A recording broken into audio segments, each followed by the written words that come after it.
Bonjour et bienvenue dans le podcast de l'or dans les mains. Celui qui donne de la voix à ces faiseuses et ces faiseurs qui façonnent la matière et transmettent par le geste. Pour qu'ils et elles se racontent leur métier, leur outil et leur histoire.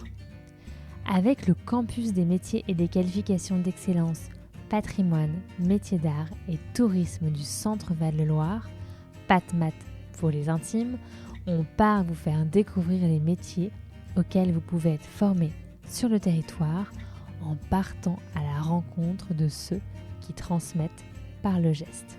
Vous me suivez ? Pour nos 5 premiers épisodes, on vous emmène sur un chantier de restauration, celui de la chapelle Saint-Hubert à Amboise avec Astrid, Evie, Nora, Noélie.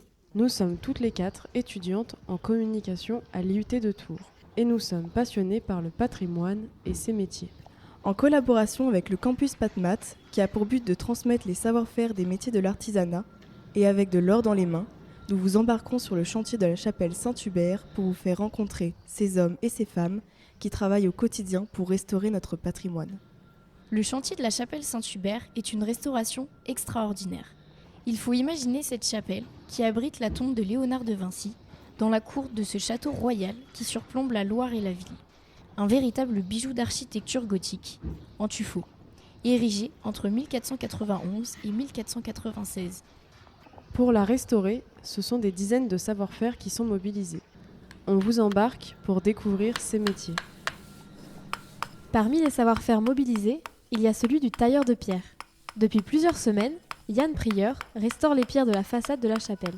Je pars à sa rencontre en haut de l'échafaudage et je vous embarque. Bonjour Yann. Bonjour. Pouvez-vous me raconter quel est votre rôle sur les chantiers et quelles ont été les étapes franchies ? Alors mon rôle sur le chantier, je gère la partie taille de pierre maçonnerie sur la chapelle Saint-Hubert. Entre autres, on taille les pierres et on les pose pour la restauration de la chapelle. Qu'est-ce qui vous a donné envie de faire ce métier ? J'ai eu la chance de découvrir ce métier assez jeune à la cathédrale de Tours, dans un chantier un peu similaire où effectivement les loges de taille étaient accessibles au public. Donc j'ai profité de ça et ça m'a donné envie de le faire. Mais alors qu'est-ce que c'est la différence entre la taille et la sculpture de pierre ? Alors nous en taille de pierre, on n'a que des tracés géométriques, donc c'est très mathématique, alors que les sculpteurs, ils ont ce qu'on appelle des tracés organiques. Eux, c'est du décor, du végétal ou de l'animal. On est actuellement sur l'échafaudage de la chapelle et je vois qu'il y a un trou dans un des murs. Qu'est-ce que vous êtes en train de faire exactement ? Et bien là, effectivement, on fait l'essentiel de notre métier. Donc, on remplace les pierres qui sont plus en état. Donc, s'il y a un trou, c'est parce qu'on a enlevé l'ancienne pierre. Et maintenant, on repose les pierres neuves, donc qui sont toutes identiques et toutes référencées. Et les pierres, elles viennent d'où ?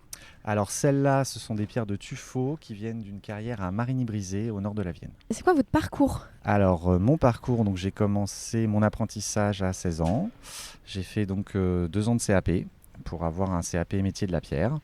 Et puis après, j'ai fait pas mal d'entreprises, du monument historique, mais aussi pour du particulier. Et là, je suis revenu dans ma région d'origine et ça fait maintenant 4 ans que je suis pour l'entreprise Billon. Je travaille pour l'entreprise Billon et je fais essentiellement du monument historique. Donc vous avez grandi en Touraine. Est-ce que vous pouvez m'expliquer quel garçon de 14 ans vous étiez ?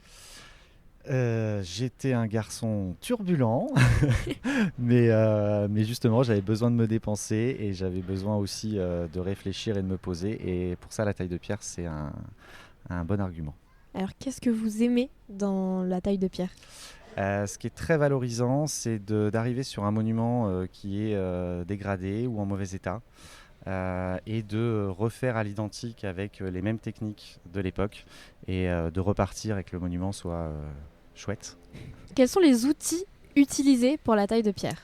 Alors en taille de pierre, on utilise des outils qui n'ont pas vraiment changé depuis le Moyen-Âge. On a toujours des massettes, des ciseaux, le chemin de fer qui est apparu au XVIIIe siècle, mais c'est essentiellement les mêmes outils. Donc c'est des outils de toute façon pour couper frapper et tailler la pierre. Donc essentiellement massette, ciseaux et chemin de fer. Et parmi ces outils, est-ce que vous avez un outil préféré ? Oui, j'ai un outil préféré, c'est le taillant. Le taillant, ça ressemble à une grosse hache, en fait, avec laquelle on taille la pierre. C'est le premier outil qu'on apprend à se servir quand on est en apprentissage. Et moi, c'est vraiment mon préféré. Quelles sont vos activités principales ? C'est plutôt la restauration ou la création ? Alors, nous, dans l'entreprise, on fait 95% de restauration et de restauration de monuments historiques. C'est vraiment notre activité principale. En face de nous, il y a un arc que vous avez restauré. Est-ce que vous pouvez nous expliquer quelles ont été les étapes ? Avant toute chose, on a un repérage sur la chapelle où l'architecte décide des pierres à remplacer.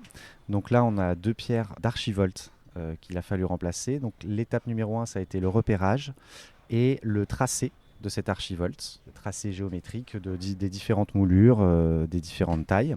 Et puis ensuite, on a enlevé la pierre qui était endommagée. On a commandé les pierres, ce qu'on appelle un bloc capable, donc un bloc parallélépipédique rectangle.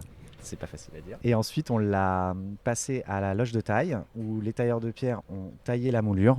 Et ensuite, on a posé ces pierres taillées à la place des pierres érodées. En dernière étape, on va avoir les joints à refaire et une eau forte pour protéger la pierre. Tout à l'heure, vous nous avez parlé des outils qui étaient les mêmes qu'à l'époque du Moyen-Âge. Mais est-ce que les techniques sont aussi les mêmes ? Alors, les techniques sont toujours les mêmes aussi. La seule différence qu'on a par rapport à cette époque-là, c'est en termes de manutention, où effectivement maintenant, on a des techniques modernes avec des engins modernes, ce qui permet d'enlever la pénibilité du travail. Donc vous utilisez un peu plus le numérique ? Alors oui, on utilise le numérique, alors l'outil informatique pour tout ce qui est plan déjà, ça nous fait gagner aussi beaucoup de temps. Et nous, on s'en sert pas trop, mais il existe des techniques de taille numérique maintenant qui permettent de retailler des blocs avec des machines type fraiseuse.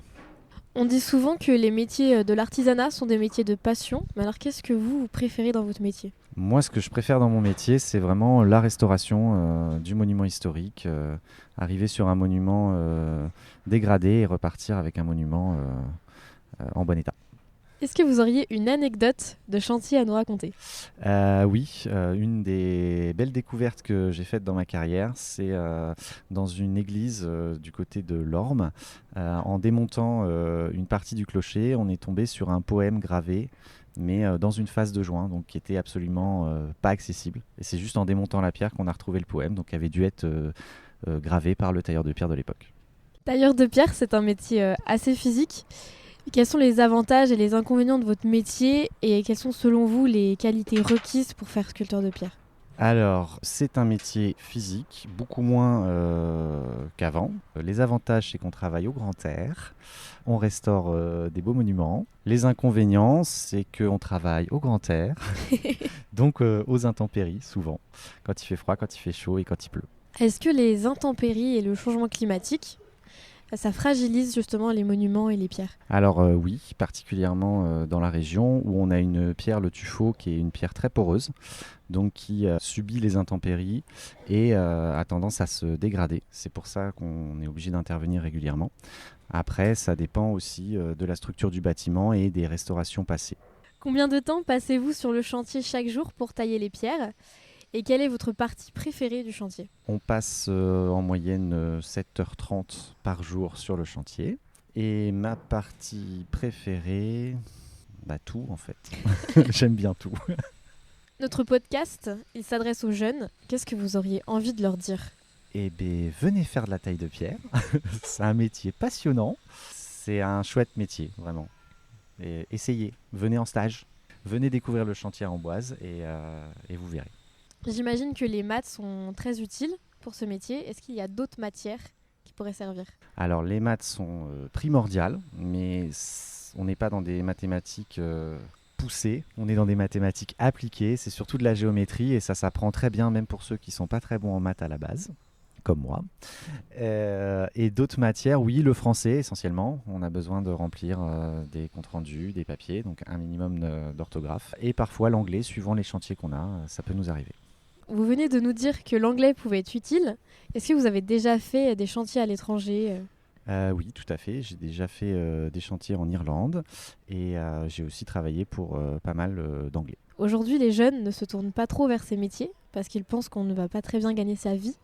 Qu'est-ce que vous avez à leur répondre par rapport à cette question ? Effectivement, au début, mais comme tout débutant, on ne gagne pas un salaire mirobolant. Après, il faut savoir que dans le bâtiment, on a d'autres avantages peut-être méconnus, mais une très bonne mutuelle et des repas et des transports qui augmentent la paye suivant les chantiers. Et ensuite, on a une très belle perspective d'évolution au sein du bâtiment, qui est une filière vraiment à fort recrutement. Notre podcast s'appelle De l'or dans les mains. Qu'est-ce que vous inspire cette phrase ? Je me l'appliquerai pas à moi-même parce que je me le permettrai pas, mais c'est une belle idée et une belle valorisation de l'artisanat. C'est déjà la fin de ce podcast. J'espère que cet échange avec Yann vous aura donné des idées plein la tête. On vous donne rendez-vous dans le prochain épisode pour partir à la découverte d'un nouveau métier.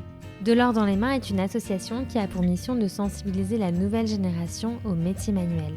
Nous concevons des outils pédagogiques, comme ce podcast, pour faire découvrir aux jeunes et aux moins jeunes ces métiers, et nous intervenons dans les établissements scolaires avec les artisans du podcast pour susciter des vocations. Vous pouvez nous suivre sur les réseaux sociaux, vous abonner à notre newsletter et même adhérer à notre association. À bientôt!